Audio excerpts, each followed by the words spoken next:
By the time Daniel told her to kneel, the church had already decided not to see her. The morning was pale and cold, the kind of cold that slipped beneath silk and settled in the bones. St. Bartholomew stood above the street in old gray stone, its brass handles polished for guests who mattered. Bells rolled over the avenue in soft, solemn waves, and every head at the entrance turned not with concern, but with appetite. People always recognize humiliation before they recognize pain. Naomi Whitmore stood at the foot of the church steps in a dove-gray dress. She had pressed herself before sunrise. She had chosen it because it was simple, graceful, impossible to criticize. Daniel's mother had once told her that women with no pedigree should at least learn restraint. So Naomi had become restraint. She wore it in her posture, in her silence. In the careful way she folded her hands when insult arrived dressed as advice. But restraint, she had learned, never protected a woman people had already decided was small. "You do not walk into this church after what you did yesterday," Evelyn Whitmore said, her voice low enough to sound controlled and loud enough for the nearest circle of guests to hear every word. Her pearl gloves were immaculate. Her mouth was not as if you belong here. Naomi kept her face still. She could feel the eyes. The bride's cousins beneath lacquered hats. Men in dark wool coats pretending to study the stained glass windows. Young women smoothing their sleeves so they would not have to meet hers. Even the usher near the door stared past her shoulder, as if she were a draft coming in under the frame. "I did nothing yesterday," Naomi said. Daniel gave a short, humorless laugh. He stood one step above her, immaculate in black, a silver tie pin catching the thin winter light. He smelled like cedar, an expensive cologne and a home they technically shared but which had not felt like hers in years. His expression was the one he used in business photographs, calm, patient, faintly burdened by other people's inadequacies. "Mother asked for a simple apology," he said. "You refused." Because it had not been an apology. It had been a confession to an offense Naomi had not committed. At the rehearsal dinner the night before, Vanessa Cole had arrived on Daniel's arm, carrying the family wedding ledger Naomi had spent 3 months organizing by hand. Vanessa had smiled, luminous and unembarrassed, while Evelyn introduced her as the one who saved everything when Naomi became overwhelmed. Naomi had stood beside the candle table listening to her own work be gifted to another woman in front of 60 people. She had said only one sentence. "That ledger is mine." Nothing louder than that. No scene, no accusation, no tears. But truth, spoken softly by the wrong woman, often sounded like insolence to people used to lying with polish. Now Daniel looked at her as if she had inconvenienced him by bleeding in public. "If you want to come inside," he said, "you will kneel here and apologize to my mother before the service begins." The street noise seemed to recede. Naomi heard a child cough somewhere near the curb. She heard Satin whisper as someone shifted weight from one foot to the other. She heard her own breathing, shallow at first, then controlled. Her gloved fingers tightened around the strap of her handbag until the leather pressed a clean crescent into her palm. For one suspended second, she thought surely someone would step in, Daniel's aunt, who liked to call Naomi the only graceful thing he had ever chosen, the pastor, who had eaten at their table and blessed their home, the women who sat in Bible study and spoke about kindness with trembling conviction. No one moved. Evelyn tilted her chin. If she has any decency left, she will. Daniel's hand closed around Naomi's wrist. Not violently. Not enough to leave a mark the world would believe. Just firm enough to remind her what polished cruelty looked like up close. His thumb pressed into the delicate bone there as he guided. No, arranged, her one step lower. The stone beneath her shoes was damp from an early mist. Her knees would touch that stone if she allowed them. Her body knew it before her mind did. Shame traveled strangely. It did not rush in fire. It spread in cold.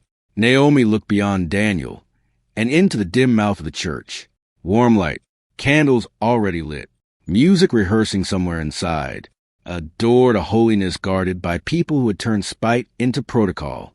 Very slowly she bent. A gasp moved through the guests, not because they pitied her, but because they had not expected obedience to be so elegant. Her knees met the stone. The pain was sharp, immediate, private. It traveled upward through her stockings into her thighs, into the base of her spine. Her handbag slipped from her arm and touched the step beside her with a soft thud. A few strands of hair loosened near her cheek. She did not reach for them. "Say it," Evelyn whispered. Naomi lifted her face. She looked not at Evelyn, not at Daniel, but at the church door itself.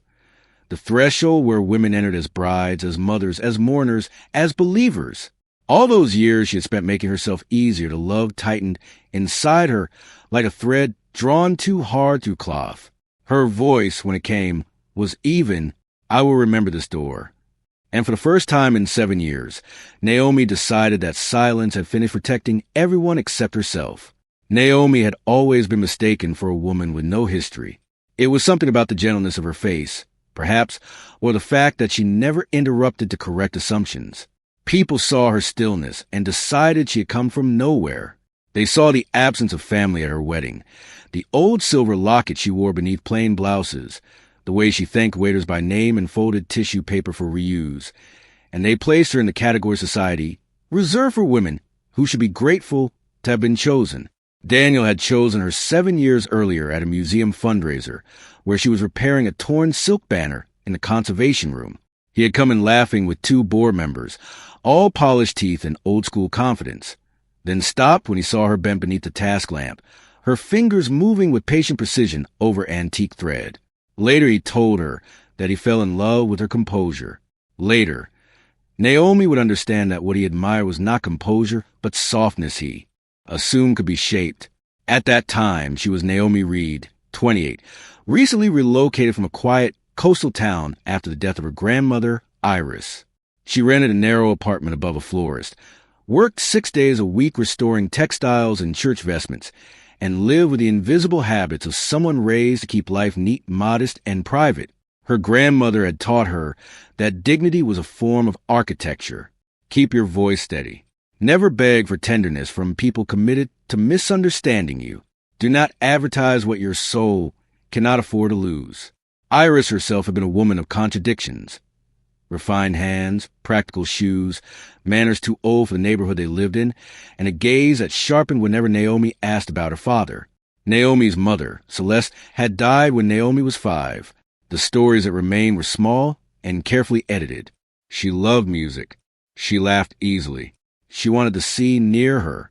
Nothing about where she came from. Nothing about why certain letters occasionally arrived with no return address and were burned unread in the kitchen sink. After Iris died, Naomi found a cedar box among her things. Inside were a signet ring wrapped in linen, a sealed envelope with Naomi's name written in Iris's steady hand, and a note that said only this: "Not yet, when silence stops protecting you." Naomi had never opened it. Grief had a way of making people superstitious. She carried the unopened envelope with her through 3 apartments and 1 marriage, as if timing itself were part of the inheritance. Daniel loved that she asked for little during their first year. He sent flowers to her work, took her to restaurants where candlelight made everyone appear more forgiving than they were, and held doors with the self-satisfaction of a man who believed courtesy could substitute for character. He listened when she spoke. He kissed her forehead in public. He told friends that she was unlike the women who performed for attention. Naomi mistook that for safety. The Whitmores were old money in the way some families wore religion, publicly, elegantly, and as proof of moral superiority.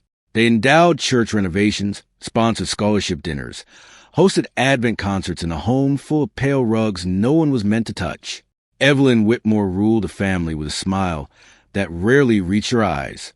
Daniel's younger sister, Amelia, floated through life with the entitlement of someone never denied anything early enough to build a spine. Their father, Thomas, had perfected the art of saying nothing while allowing cruelty to proceed under his roof as if it were weather. At first, Naomi thought Evelyn simply needed time. Then time passed. Criticism began in teaspoons. Her dress was tasteful but severe. Her posture was lovely but a little mournful. She set the table well, though not quite as the family preferred. She pronounced certain names too carefully, as though trying to sound educated. She had beautiful hands, yes, but hands like that suggested work. Daniel used to apologize for his mother in private. Then he started translating Evelyn's insults into lessons. Then he stopped pretending they were insults at all. You know how she is. She means well. You're too sensitive. No one else heard it that way. The sentences came with increasing ease. By the 4th year of the marriage, Naomi had become the quiet labor beneath Daniel's polished life. She handled seating charts, donor correspondence, church linen drives, condolence baskets, dinner menus, anniversary gifts for relatives who never remembered hers. She knew which aunt could not eat shellfish, which deacon's wife hated yellow roses, which board member required being praised before making any useful decision. Daniel took the credit for their impeccable household atmosphere.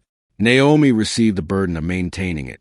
When people complimented him on how seamless everything felt around him, Daniel would place one hand lightly at the back of her waist and say, "Naomi is happiest when she's helping." It took years for her to understand that this, too, was a form of erasure. The shift from neglect to humiliation had not happened all at once. It arrived in polished stages, each one easy to excuse if viewed alone. The missing anniversary dinner because he was caught in meetings. The card she found in his coat from Vanessa Cole, written in a hand too intimate for business. The weekends he spent at the Whitmore estate without inviting her, then claiming she needed rest. The way Evelyn began mentioning Daniel and Vanessa together with a familiarity that was almost ceremonial. Vanessa was the daughter of a powerful banking family and knew exactly how to enter a room, as if she had been expected. She was warm to everyone, which made her cruelty more difficult to name. She called Naomi darling in a tone reserved for staff and placed manicured fingers on Daniel's sleeve as though testing fabric she had already purchased. Naomi noticed. Naomi always noticed. She simply had not yet decided what noticing required. Then came Amelia's wedding week, and with it the full unveiling of what Daniel and his family believed she would endure. Weddings reveal the private hierarchy of family faster than funerals do.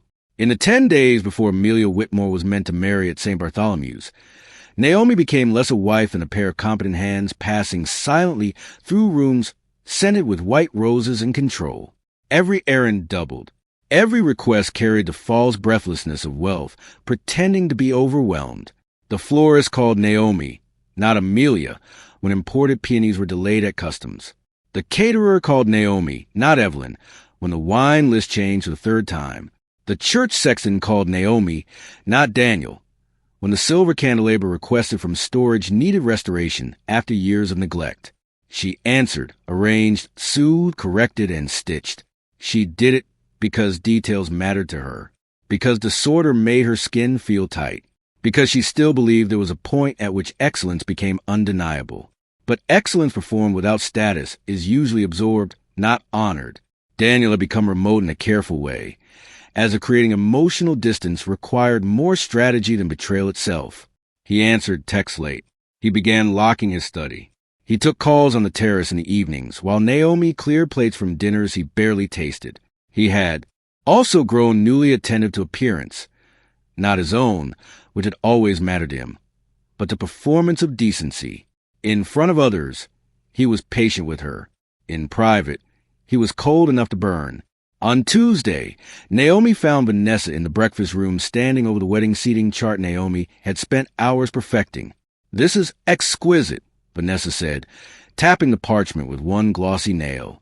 "You really do have a gift for background work." Daniel looked up from his coffee, but said nothing.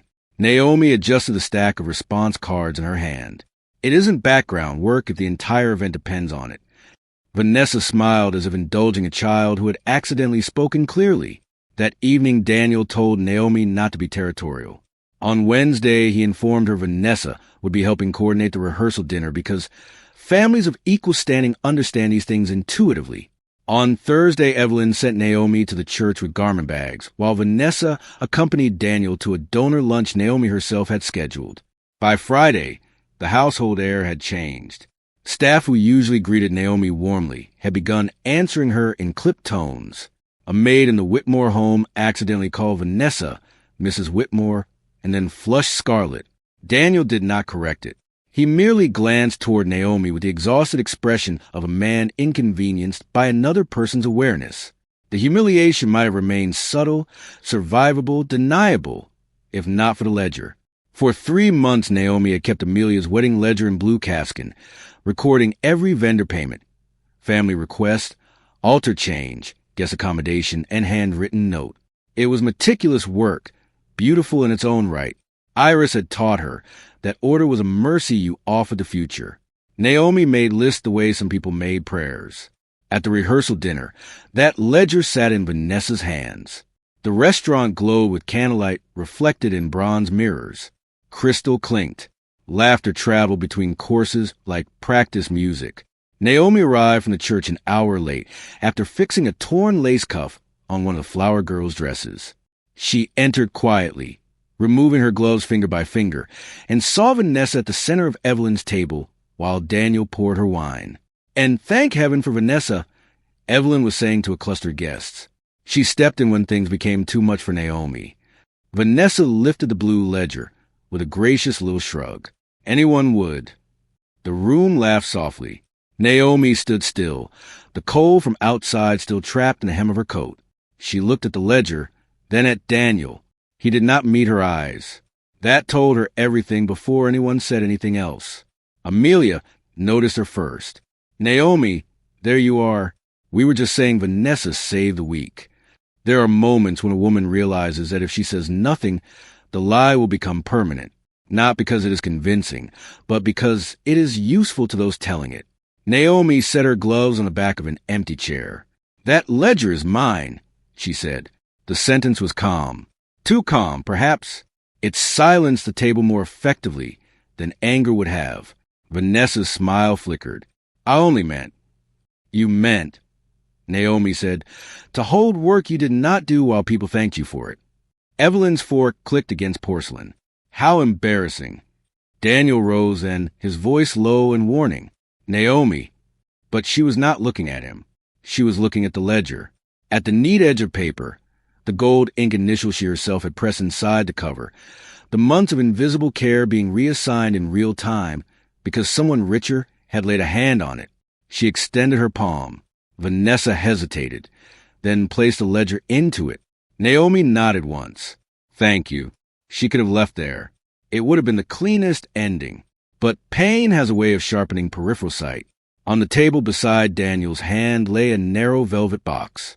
Not wrapped, already open. Inside, a diamond bracelet caught the candlelight.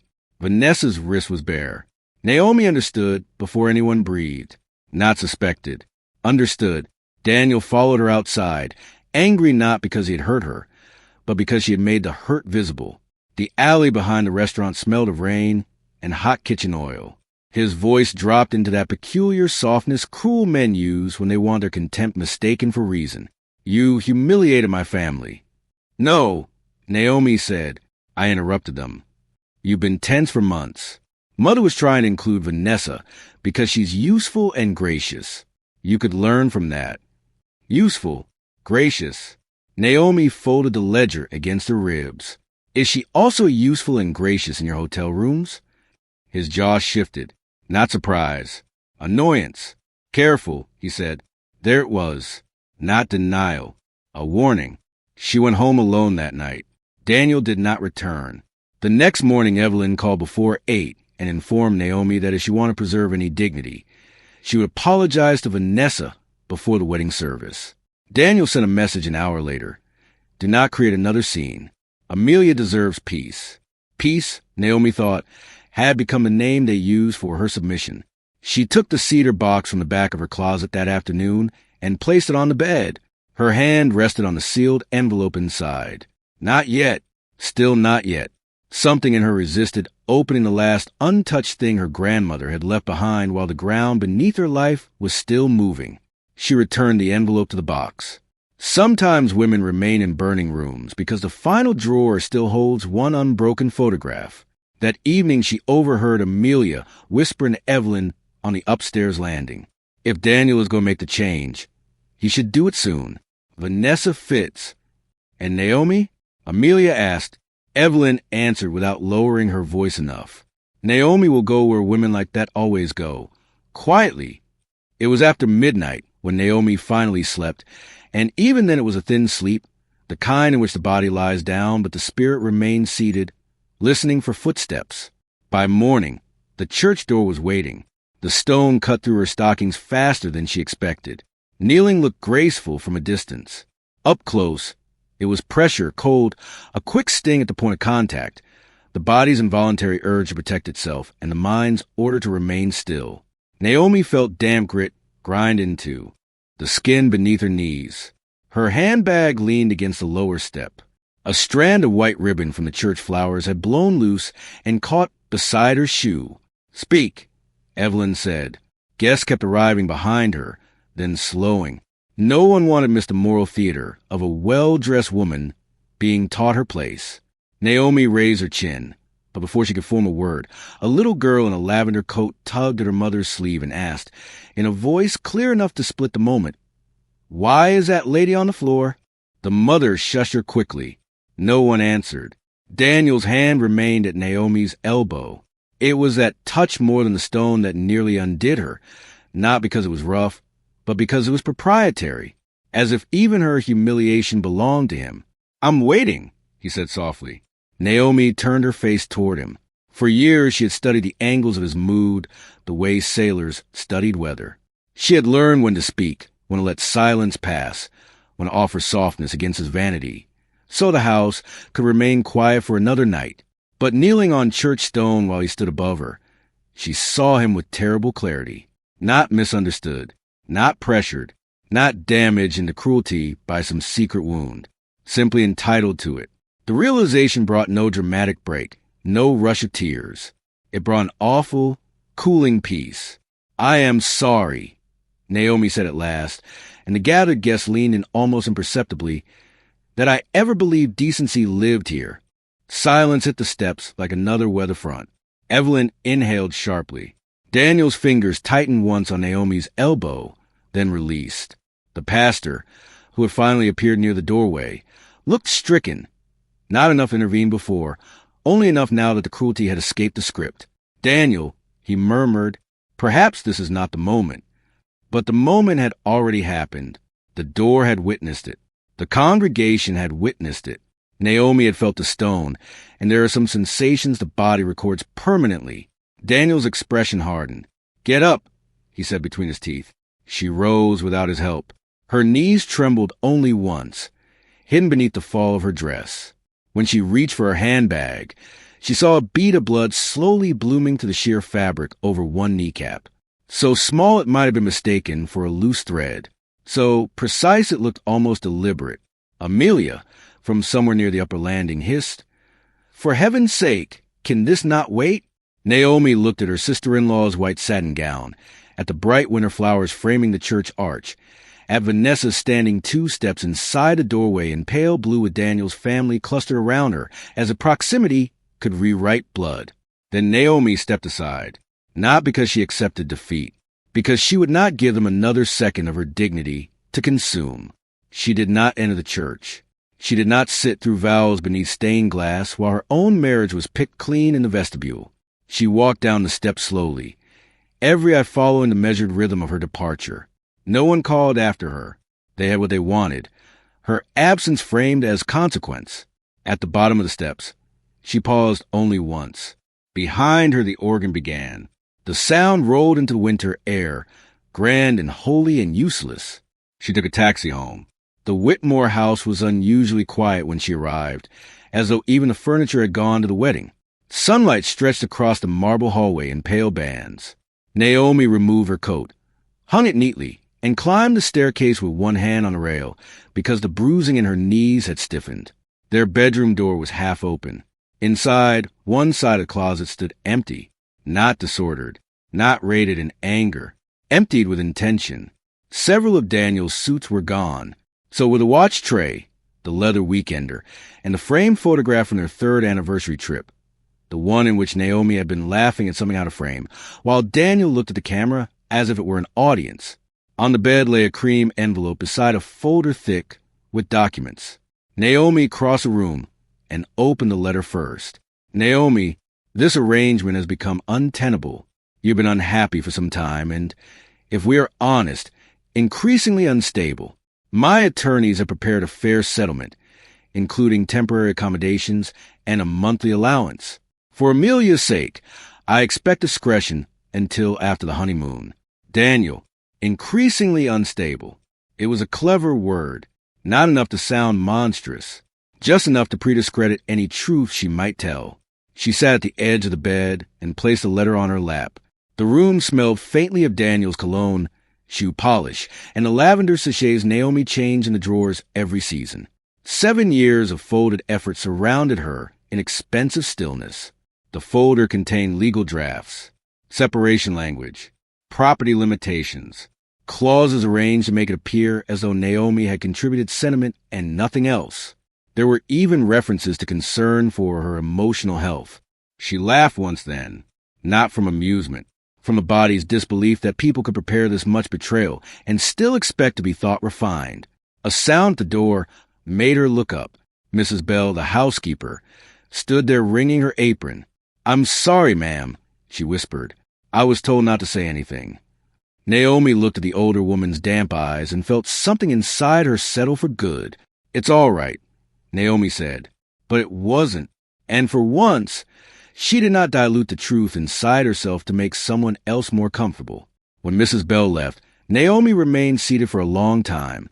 Light shifted. The blood on her stocking dried to a dark rust stain. Somewhere downstairs, the grandfather clock marked the quarter hour with stately indifference. At last she rose, crossed the wardrobe, reached behind a stack of winter scarves, and removed the cedar box. Her hands were steady when she broke the seal. That, more than anything, told her life had already changed. The envelope contained 3 things: a letter in Iris Reed's hand, a birth certificate Naomi had never seen, and a black card embossed with a silver crest so finely pressed it looked more carved than printed. Naomi stood by the bedroom window, winter light flattening the page, and read the letter once through without breathing. Properly. Then again, slower. "My dearest Naomi, if you are opening this, then silence has stopped protecting you and has begun to feed the people hurting you. That means I have kept this from you as long as I was able. Forgive me for that. I did it because your mother asked it of me, and because the name tied to your birth brought danger with it. Your father is Lucien Laurent. Not was, is. He does not know you are alive. He was told both of you died after Celeste fled the life arranged for her. She fled because wealth at large becomes a country of its own, and men were already beginning to treat you as an heir before you were born.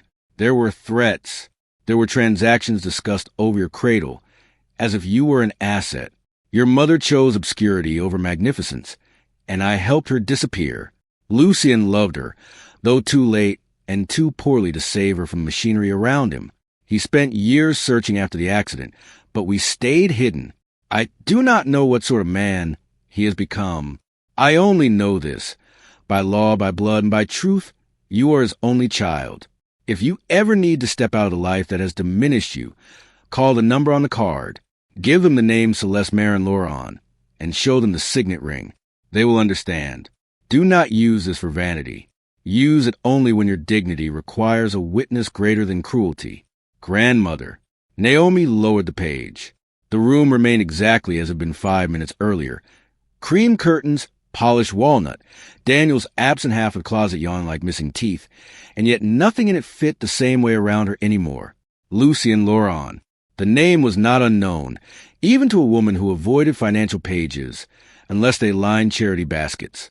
Laurent Meridian holdings appeared on hospitals, ports, satellite ventures, shipping lanes, pharmaceutical endowments, energy transitions, art foundations. The sort of name spoken by governments with a careful tone.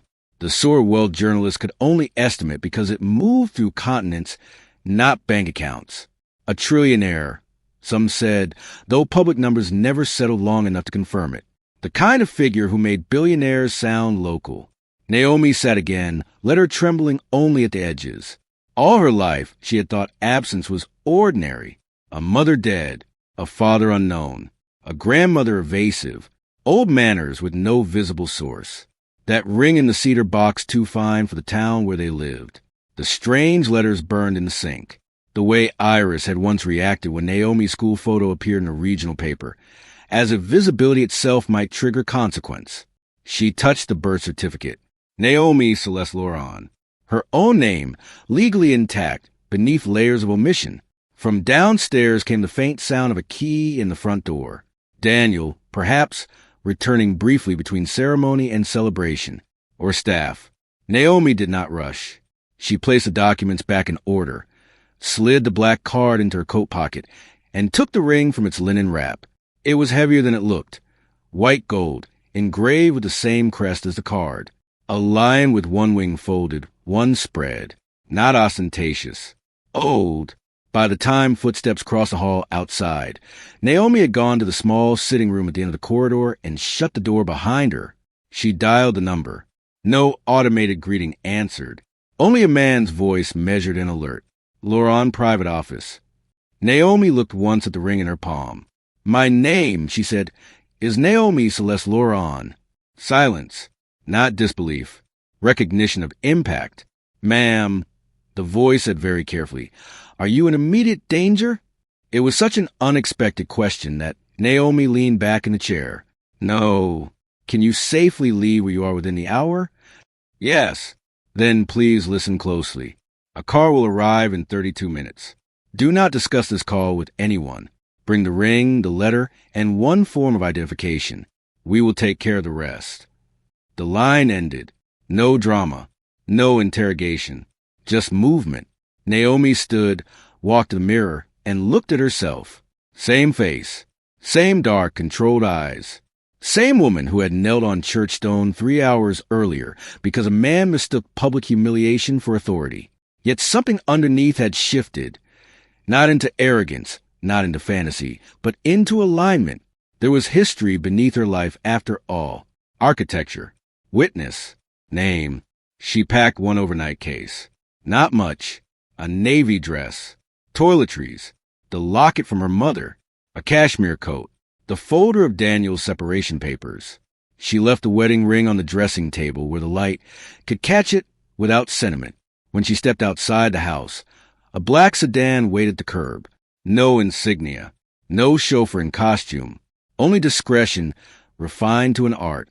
The driver addressed her as Miss Lauren. That almost undid her more than the church had. The city changed around her as they drove, from residential stone and curated gardens to glass, steel, private entrances, upper floors where decisions happened before news learned the language for them. Naomi was taken not to a hotel, but to a private residence hidden above an office tower, all muted wood and winter orchids and silence thick enough to feel upholstered. A woman in her 60s met her in the foyer. "I'm Elise Varn," she said, "General Counsel to Mr. Lawrence family office. He is in Geneva and already on his way." Naomi blinked. "He came himself?" Elise's expression softened almost imperceptibly. "He left in the middle of a sovereign debt summit. They verified everything with quiet efficiency. The ring, the documents, a blood sample Naomi gave without protest. Old records retrieved from private archives faster than ordinary people could order dinner. Within hours, pieces of her life slid into place with terrifying precision. Celeste Lauren had indeed disappeared. A false death record had indeed been purchased after crash. Lucy and Lauren had searched for years, then redirected half a continent's security apparatus after whispers surfaced that mother and child might have survived. Nothing stuck. Iris had hidden Naomi well. By nightfall, Lucy and himself had landed. Naomi heard him before she saw him. The low murmur of staff reordering themselves, the pause in hall traffic, the silence of people preparing for a man around whom economies bent. When he entered the sitting room, he did not look grand first. He looked stricken, tall, silver at the temples, still carrying the dangerous composure of men long accustomed to obedience. Lucy and Lauren stopped 3 feet from her and did not speak for several seconds.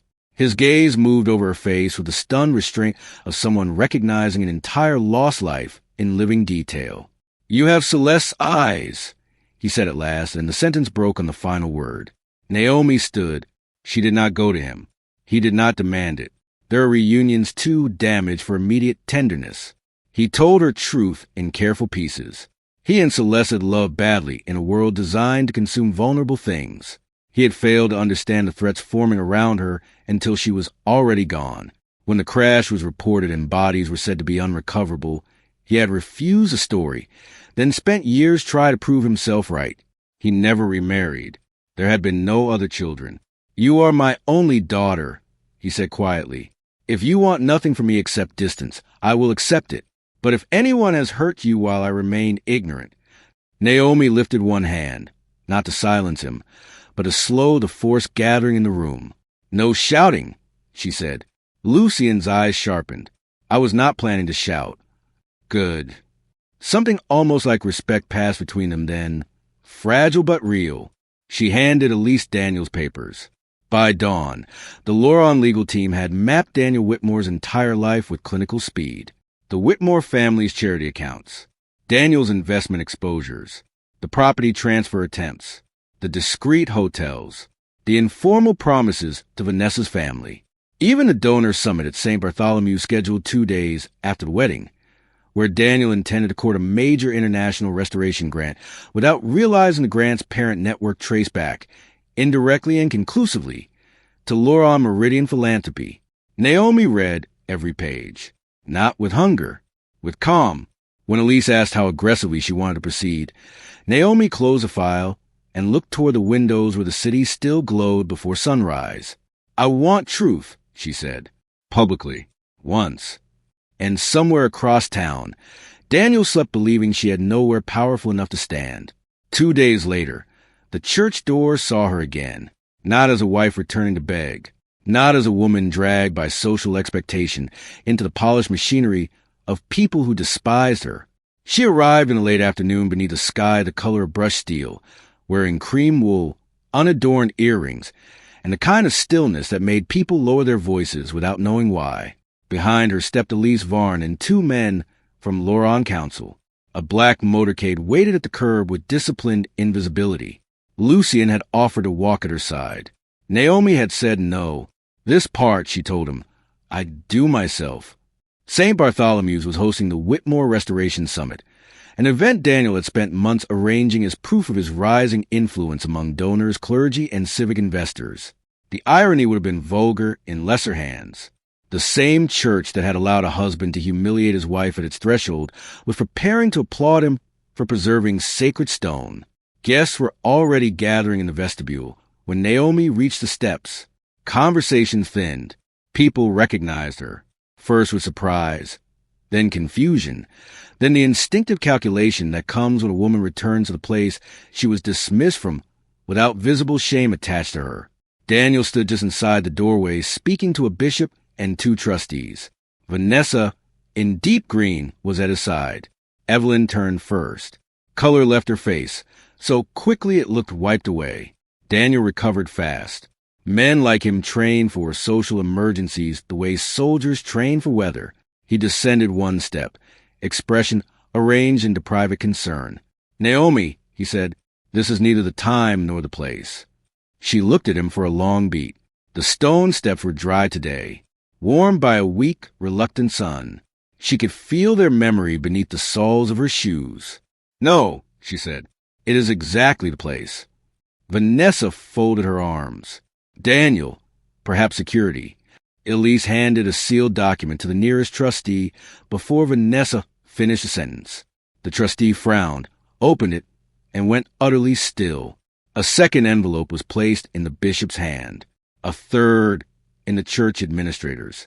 Behind them, guests shifted, sensing the shape of disaster before understanding its language. Daniel's smile thinned. "What is this?" Naomi answered him calmly, every word clear enough to travel, but not loud enough to resemble performance. "It is noticed that Loron Meridian Philanthropies has terminated all pending discussions with the Whitmore Foundation and St. Bartholomew's Restoration Committee under your leadership." Silence. One of the trustees looked up sharply. "Loron Meridian?" Vanessa's posture changed first, not with fear, with attention. Daniel let out a small, dismissive breath. "This is absurd." "Is it?" Elise asked. She passed him another folder. Daniel did not take it. One of his hands had gone pale around the knuckle line. Naomi continued, because this moment did not belong to anyone's theatrics, but to the truth finally standing upright. Those papers also include evidence that you attempted to transfer jointly used marital assets under false disclosure, submitted character statements implying mental instability without clinical basis, and used church-affiliated events to entertain personal relationships you concealed while soliciting donor confidence. Evelyn found her voice. How dare you bring this filth to a holy place? Naomi turned toward her. The older woman, for the first time since Naomi had known her, seemed smaller than her pearls. You brought filth here, Naomi said softly. I only stopped helping you perfume it. The line landed like a door closing. People in the vestibule stopped pretending not to listen. A deacon's wife pressed one hand against her collarbone. The bishop lowered his papers, eyes moving between Daniel and the legal seals. Vanessa took half a step away from him. Not enough for loyalty to look broken, only enough to protect her dress from any splash. Then the main car door at the curb opened. Lucien Laurent stepped out. No announcement accompanied him. None was needed. Recognition moved through the crowd in a physical ripple. The trustees straightened instinctively.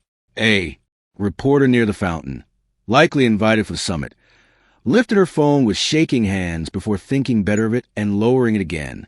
Lucien climbed the steps without hurry, each motion carrying the unteachable weight of enormous consequence. He stopped not beside Naomi, but slightly behind and to her left, the oldest gesture of respect in the room, because it made clear whose moment this was.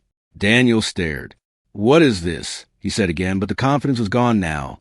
The question sounded smaller. Lucien's gaze found him with the precision of a blade returning to its sheath. This, he said, is my daughter. The world seemed to inhale.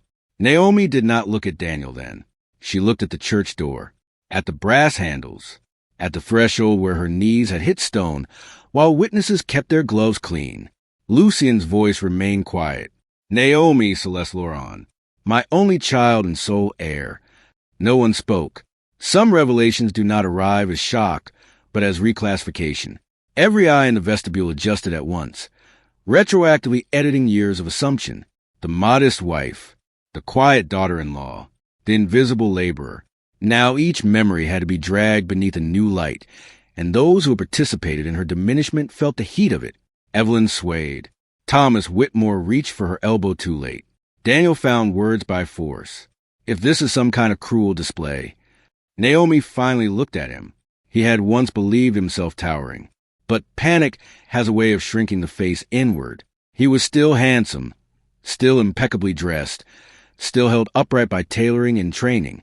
Yet what stood before her now was simply a man who had mistaken access for ownership. You asked me to kneel at this door, Naomi said. Her tone did not rise. It did not need to. You watched me bleed on a church stone because your mother wanted theater and you wanted obedience. Then you went home and wrote legal fiction about my instability. She let the words rest there. You did all of that believing no one important would come if I called. Daniel's throat moved. Vanessa turned fully away from him then, not dramatically, just decisively. Survival in silk. Lucien took one folder from Elise and handed it, not to Daniel, but to the bishop. Inside, he said, you will find documentation sufficient to suspend Mr. Whitmore from all committee duties pending investigation, as well as evidence relevant to the civil action my daughter may or may not choose to pursue. May or may not. That was Naomi's power now.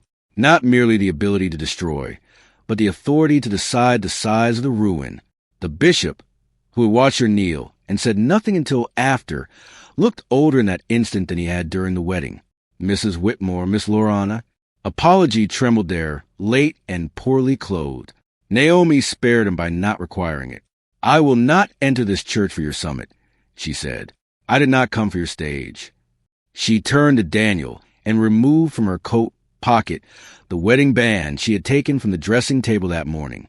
She held it between thumb and forefinger. The gold caught one line of fading light.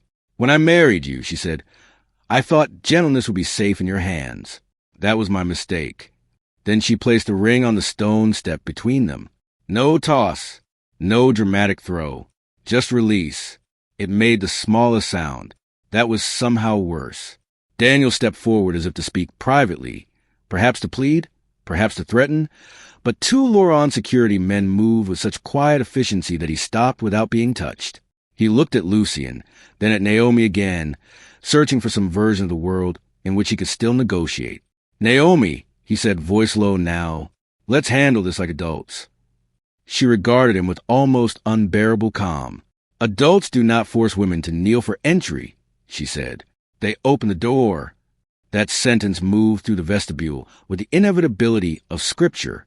Evelyn began speaking then, about misunderstandings, about emotion, about how families sometimes made mistakes under stress. No one listened. Not really. Her authority had depended on an audience's willingness to confuse cruelty with breeding. That willingness was gone. The trustees withdrew to confer. The bishop stepped aside with counsel. Vanessa, after one final appraisal of the damage, descended the steps and left without looking back. Thomas Whitmore removed his glasses and pressed fingers to his brow, as though numbers invisible to others had begun collapsing behind his eyes. Naomi felt none of the triumph people imagine in such moments. What she felt was quieter, a seam closing. Lucien leaned toward her. "Do you want him ruined?" The question held no exaggeration, only capacity. Naomi watched Daniel standing at the threshold that had once been guarded against her. "No," she said after a moment. "I want him remembered correctly. And for certain kinds of people, that is ruin enough." She turned and descended the steps. This time, no one asked her to kneel. They moved aside before she reached them. The collapse did not happen with shouting. It happened with signatures. Within 48 hours, Daniel Whitmore had been suspended from the Church Restoration Board, removed from 2 financial committees, and quietly disinvited from a donor's retreat that had been central to his next promotion. By the end of the week, the Cole family issued a bland public statement reaffirming their commitment to ethical governance and personal discretion, which in elite language meant Vanessa would not be risking her future for a falling man. The Whitmore name did not disappear. Families like that rarely vanish. But it dimmed. Old allies stopped returning calls with previous warmth. Editors lost interest. Invitations arrived addressed only to Thomas and Evelyn, then stopped arriving at all. A charity luncheon chairmanship was postponed indefinitely. A real estate acquisition Daniel had leveraged heavily against reputation stalled when counterparties asked for additional disclosures no one had required before. Respectability, Naomi realized, was often just credit extended by people who had not yet seen invoices. Daniel tried 3 times to contact her privately. The first message was indignant. The second was strategic. The third sounded almost frightened. Naomi answered none of them. Her attorneys handled the divorce with exacting calm. The false claims regarding her emotional instability were withdrawn before formal filing. The proposed settlement was replaced by full financial disclosure and a separate inquiry into assets Daniel had attempted to shield. Mrs. Bell, the housekeeper, provided a statement regarding the preparation of Naomi's removal from the marital home prior to the wedding. The church sexton, shamed by his own silence, confirmed Daniel had instructed staff to deny Naomi entry unless Evelyn approved. Nothing had to be embellished. Truth was already severe enough. Lucien offered Naomi every luxury Gil could purchase, houses staff security teams, the sort of wardrobe that arrived inside climate-control vans. She accepted only what gave her room to breathe, a quiet residence overlooking the river, personal security, discreet enough not to feel like a cage, access to the family archives, where she sat for hours reading about her mother as if recovering language after illness. Celeste emerged there in fragments. Photographs on sailboats, letters full of impatience and wit, marginal notes in books, a recording of her singing softly in French to a child who could only have been Naomi. It was unbearable and beautiful. Lucien never entered those rooms unless invited.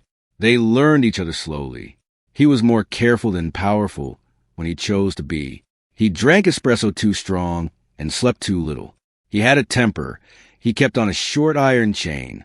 He did not ask Naomi to forgive the years of absence, because he understood absence could not be apologized out of existence. Instead, he showed up. Breakfast when she wanted company. Distance when she did not. Files when she asked questions. Silence when grief needed space larger than language. That more than wealth, began to build trust. As for the church, the bishop wrote a letter so polished it nearly slipped past meaning. Naomi returned it unanswered. Later, when St. Bartholomew's requested a meeting about reconciliation and donor restructuring, she declined through counsel and redirected restoration funding to smaller churches, women's shelters, and legal aid centers serving abandoned spouses. She named the initiative the Iris Trust. No gala accompanied its launch. No marble plaque. Just money placed where dignity had practical needs. The first cottage she purchased through the trust was for a woman in her 50s who had left a marriage with 2 suitcases and no pension access. When Naomi visited the property before closing, the floorboards creaked, the windows needed sealing, and the back garden had gone mostly to weeds. It was perfect. At the final divorce hearing, Daniel saw her across the room and looked as if he wanted to say something monumental. Perhaps sorry, perhaps unfair, perhaps remember when, but he had spent too many years using language to reduce accountability. Naomi had no desire to give him another audience. The judge granted the decree. Daniel walked out with a face the newspapers described later as strained but composed. Naomi thought the more accurate word was exposed. Evelyn never apologized. That was consistent with character. Instead, she told anyone who would still listen that Naomi had trapped them all with lies of omission, as if privacy in a woman were a crime and cruelty in others merely an unfortunate response to insufficient disclosure. Thomas aged rapidly in public. Amelia moved abroad. Vanessa married someone else within the year. Life, with its cold efficiency, redistributed everyone.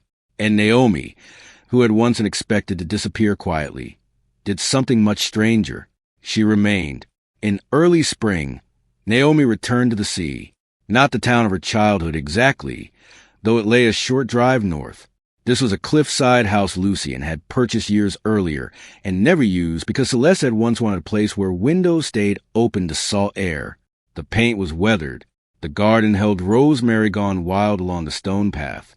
Gulls cried over the water in long, rough arcs that sounded less like music than warning. Naomi liked it immediately. Mornings there began without ceremony. Kettle steam, wool socks on cold floors, wind pressing at the panes. She worked at a table facing the water, reviewing trust proposals and scholarship applications, writing letters in her own hand when the matter felt too human for staff language. Some afternoons Lucian came by helicopter and stayed just long enough for lunch on the terrace. They were building something neither of them called repair, because repair implied a former wholeness. What grew between them was newer than that, more honest. One evening, after rain, Naomi walked barefoot into the garden and knelt in dark soil to replant lavender along the lower wall. The motion paused her. Kneeling. For a second the stone of St. Bartholomew's flashed through her body. The cold, the eyes, the blood blooming beneath stocking thread.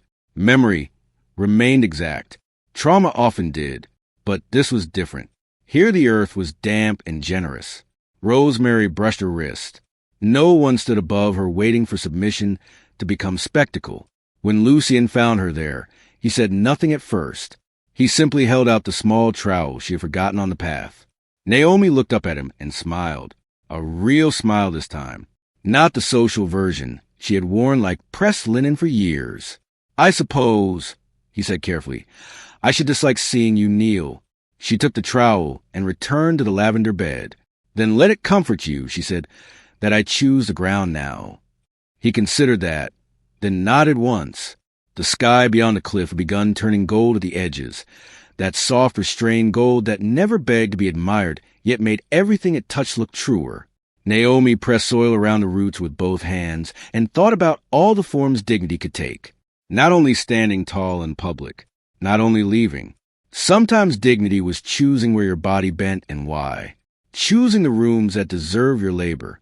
Choosing silence that protected you, and speech that protected others after you. The world would always contain Daniels. Men polished enough to be trusted and hollow enough to confuse possession with love.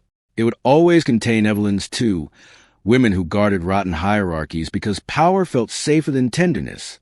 Naomi no longer needed to understand them in order to survive them. She had learned something better. A woman did not become worthy the moment wealth recognized her. Wealth had only made witnesses behave. Worth had been there on the church steps, even while she knelt. Worth had been there in the small apartment above the florist, in careful hands restoring torn fabric, in every swallowed answer, every balanced ledger, every kindness offered without applause.